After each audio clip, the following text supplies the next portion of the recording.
I'm Jennie-Marie Larsen from DomainDiction. We're here to talk about the new top-level domains, which are domain extensions, and there are about 1,500 of them to be introduced in the next couple of years, which is really exciting and is going to change the way we search and find things online.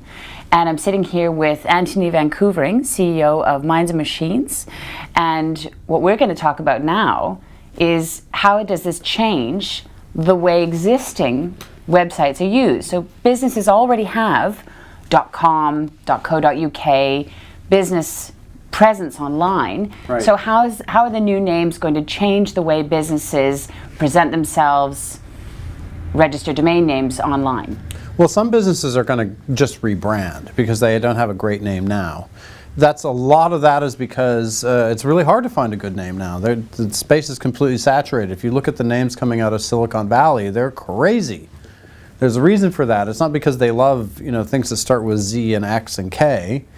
It's because there aren't any names left. So we're going to see a lot of new names, and some people are going to adopt them right away. I expect, particularly among geographic names for small businesses. For example, johnspub.london, right, for example. Right. Or barbershop.miami, or yeah, people have access to better names to the left of the dot, right, as well as extensions to the right of the dot that are better able to say what they are and lead customers to them. I think it's a different question with the larger established brands. That's an interesting issue that love to talk about. So to give some background, these 1,900 names that were applied for, they represent several groups. So they represent brands like .bmw, .google, .gap. So there's about, 300 some that have applied for their brand names. Then there are geographic names like .miami, .berlin, .london, Moscow. Then there are generic names, and amongst those generic names might be niche names like .horse or .blog or .marketing or .basketball. And then there are IDNs, which are the international domain names, which are non-Latin characters, which means Arabic script, Chinese, all the non-Latin characters, scripts. And does that cover the whole base of the 1,900 names that were? Yeah, I mean, that's largely it. You can slice and dice these a lot of ways, right? And people are going to use them differently. If I'm appealing to my audience in China, I might use an IDN. And you'll notice groups like Amazon have applied for a lot of those. That's a growth market for them. I think an interesting question is, what if you're a business today and you have a name already, you're sort of interested in these new ones, but you don't want to undertake this expensive rebranding project. You're not really sure if you're going to lose all your Google juice in search. Customers already know you. I mean, they sound great, but I wish I had this. Everyone has email addresses. You have a whole ecosystem of what you call yourself. Yeah, I wish I'd known about this 5 years ago, and then it would have been an easy thing. So I think what people need to understand is that it's not an all or nothing thing. There's no need for you to switch. Commonly I use an analogy of having a business with one door and now you have 20 doors all around the block. So there's a lot more places for people to come to your business. The cost of a domain name is minimal. For most businesses it's $50 a year or less. And so if you get just a couple of customers because they see your name, one of your new names, and it redirects to your existing site, that's a new customer for you. So if you do it properly, today you can just redirect people to your site, or you can use the new top-level domain name, and you can redirect people who come to your old .com or .co.uk site to that. Now, you want to do that carefully, and there are ways to do it. It's not that hard. But that's how people should approach these. You should get names that you think will appeal to some segment of your customer base and redirect either one way or the other. And then, when it comes time to rebrand anyway, because businesses do this periodically, that's the time when you want to look at, okay, do I really take this and move to the new top-level domain? It's been successful for me, so I want to brand myself that way. So going back to the types of names that are going to become available. Yeah. So within the 1,500 unique names, yes, as in not many people applied for the same one, yeah, there are pretty much most every search term that is popular today online. So blog, marketing, hotels, everything that you use in search terms they have been applied for as there's a lot of domains. keywords, but you know, top level domains are different than second level domains. So some names are great for second level and not great for top level, and vice versa. Top level is always the right of the dot. Yeah, it's the Second extension. level is the It's left the of the dot. extension. Right. So going back to the types of names that have been applied for. So there's 1,500 or so unique names, and hundreds of those are commonly used search terms, yep, like mail or blog or hotel or travel. Yes. So amongst those names, they're not associated with specific brands or businesses already. They're open to everybody.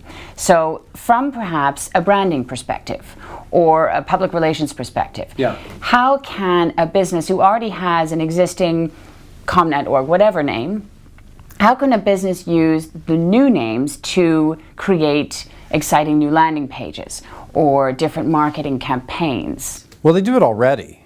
Interestingly, this knowledge is not hidden because many brands have adopted a strategy with regard to the country code top-level domains that really mirrors what they're going to be doing with the new top-level domains. So if you have a .de page, it's very likely that's going to be in German if you're doing your job well. If you are a company with a lot of branches, you'll want to use your city name, so .London, .Miami, or whatever, to identify that office. We can see a lot of different ways that, that brands can use the new names. So geographically, to segment their audience somehow, to identify a certain portion of their site. So .blog is great for that. That's where your blog goes. Mail might be for your email. Or you might just use you know, just different ones to feed in. So I'll give you an example. Minds+Machines, which I love that name, but it's a bit long and people can misspell it. They hear mind and machines, they hear minds and machine. So we've registered a whole penumbra of names around that, our brand, so that people can type it in and they still arrive at our website. So the redirection of names is pretty important, and I think for the cost of a domain name, that's a really intelligent strategy for a company, is to get a few names, some of which are typographical errors and so on, and some I actually identify bits of their site, geographical locations, or what have you. And redirection is the key. You made an interesting point talking about registering multiple names and the fact that these names are actually so incredibly inexpensive. Yeah. So could businesses, for example, use the names in much more fluid manner? So for example, using, instead of CNN.com, I'm going to use CNN.today for the updated version. Or for example, I'm going to use you know, business.promo because I'm putting out some marketing campaign today. How can the names be used in a really flexible, well, I think you're going to see manner? the opposite of what happened in the late 1990s when people started adding .com to their actual name because they wanted to identify themselves as being on the internet. And they're going to drop that and go back to their name. So Amazon.com becomes Amazon, for instance. And there's a lot of people who've seen that recently. And that gives them a flexibility of using different methods of giving people different ability to find their sites.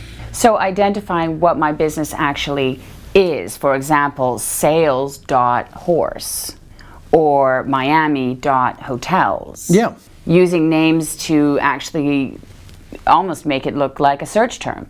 I'm looking for Miami and hotel, well, just put a dot in the middle. It is a search term in many ways. I mean, people navigate differently, right? So the question is, how do you find something?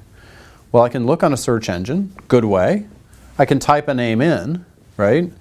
I think what makes sense for these new top-level domains is that you'll have a pretty good idea of what's behind it. So if I type in miami.horse, for instance, I'm pretty sure it's going to be about horses, if it's there. And there's a lot of type-in traffic. People still People have different habits about how they find things, and once they get into a particular way of doing things, they tend to stick to it because it works. So one of the big reasons then for the new domains, in addition to adding inventory and choice and flexibility to people online, people coming online, is to give some indication, some targeting, some messaging around what the website's going to contain. Well, I think the question, the word you're looking for is meaning, because .com is very popular, but it's largely meaningless. It just means I'm on the internet. So that could be anyone. It doesn't tell you what their business is about, or where it is, or what it does, or anything. So actually, again, because it's so expensive to get these names, there's nothing stopping a business from buying 50, 100, 200 right. and using the name strategically for the various areas of their business. Yeah. So a car manufacturer could have .parts, .auto, .today, .new product, .anything, .London, for example. Yeah, so I think that it's not really that, I don't think businesses are going to change how they do business and start naming different parts, willy-nilly, but I think that there'll be alternate pathways to parts of their site. That's the way to think about it today. I think what you're going to see is people getting used to these, buying them for reasons that they're not entirely sure about, but they think Seems they like know it. a good idea at the moment. Well, it seems like a good idea for the future. And then you're going to see them, they're going to be people who are going to innovate and use these in creative ways, and then those will be copied, and then will become new conventions that people get used to. I think this is also an opportunity for big confusing websites to be broken into pieces, and not to suggest that a Dell.com is a confusing website, but there are certain areas of that site that I'll be looking for. So I'm looking for help, and now I can actually just go to Dell.help. Or I'm looking for new products, Dell.products. Yeah, there'll be shortcuts, right? And again, if some of these become conventions, so if everyone starts using .help for their help pages, then everyone will do that. We're going to need to see how people use these. This is not prescriptive, right? So I'm not going to be telling people how to do these, but I can suggest different ways they could do it. And once it becomes ingrained in people's minds that that's a common thing for people to do, then that'll be viral, effectively. How soon do you think it's going to be before we actually start seeing businesses use these names strategically, and will I, as a business, will I be left behind if I don't get cracking in 2014 early and start choosing what names make sense for me? It makes a lot of sense. I mean, the investment is very small and the risks are very great not to get a bunch of names around what you do. You can always drop them later if you find that you don't use them. But if I were a business, particularly a large corporate business, I'd be all over registering a bunch of names around what I do. Is the cost great? No. I mean, I think it can be great if you just look at this from a completely risk-based perspective and start thinking you have to register all of your brands and all the TLDs. But businesses don't do that today. There are today 250 ccTLDs, but I don't know any corporates that are registering in Zimbabwe, for instance. .zw is not popular. So you need to choose what you're doing. You should look at where you are, where your customers are, what your customers want, and start selectively registering names around those things. And I think you will find a use for them. So with hundreds of names to choose from, it might be helpful to look at some of them in boxes. So what are some of the types of categories? So there might be lifestyle names like .beauty or .yoga, or .health, .fashion, .mud, .moda. Yeah. What else is there? Their business, so marketing, strategy, investments. What other kind of business names are there?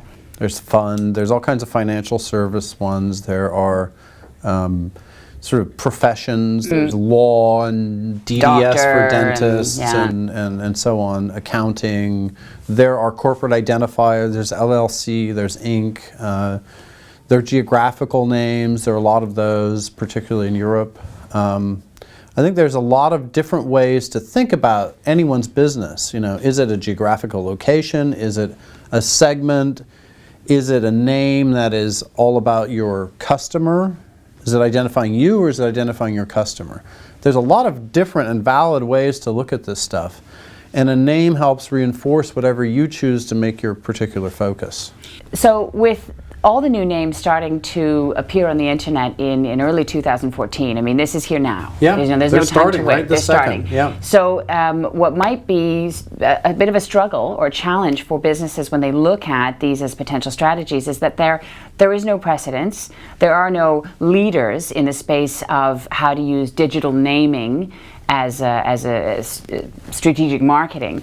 So how do you think businesses are going to approach this, and who can we look to as leaders in this, as thought leaders? Well, look, it's a revolution. It's a real inflection point in the internet about how you name something, you brand something, you search for something, you find something, you call something. It's all changing, right? So of course there's no precedent. Someone's going to be bold, someone's going to try something, something's going to work, and then people will copy that. I think it's not much more difficult than that. I think, particularly larger companies tend to be much more risk averse, so they're always behind the curve a little bit. And if you talk to some of them, they wish the internet would go away completely, but it's here to stay. And now it's really changing. And it's going to get even more interesting when you can use naming to identify what you do online. You don't have to do keywords will potentially not be as important. Search SEO will potentially not be quite as important because you can say what you do in a name. It's all important. I think that, businesses, it's incumbent on businesses to be more innovative because they'll get crushed otherwise. It's not really a question of, do I want to do this? Is it worth the money in terms of a short-term ROI perspective? If you're not engaging with the internet, if you're not engaging with naming and branding and how your customers find you and thinking about this hard and looking at what other people are doing, you'll get crushed. It's important that businesses really think about this stuff. So actually, in 2014, a brand new space is coming out, and it's digital naming. It's internet naming, and it's a new tool for businesses to identify and position their products and services. Well, it's been around, right? But it's just that the panoply of possibilities is really expanding. And so it's not just what can I get under .com or my local country code top level domain. It's that you have a huge amount of choice now. And it's going to take a while for people to realize that the name is both to the left and to the right of the dot. But I don't think it's that hard. It's a pretty simple thing, and if you're living in Europe, for instance, you already know this. You know that if you're Austrian, the local ccTLD is .at, but you're German speaking, so you probably want .de as well, and you're in Europe, so .eu is a possibility, and of course there's always .com for your global audience. So don't forget Switzerland. Right, it's .ch. So some people are already used to thinking about things this way, and in the US particularly, I think that's going to happen now. And there's some people who are like, well, I understand .com, and that's all I want. And they can do that, but at their peril. It's time to start looking at what names make sense for your business, and it's time to start thinking forward. Where's your business going? What names will be important in the future? So. Well, you see businesses thinking a lot about names as an analog to their trademark, right? And it's time for them to start thinking about names as a way of navigating, as a way of finding things. It's really it becomes much more of a search-related thing than a defensive trademark-related thing. Antony, thank you so much for your time. This is going to be exciting times. Jennie-Marie, thank you so much for having me.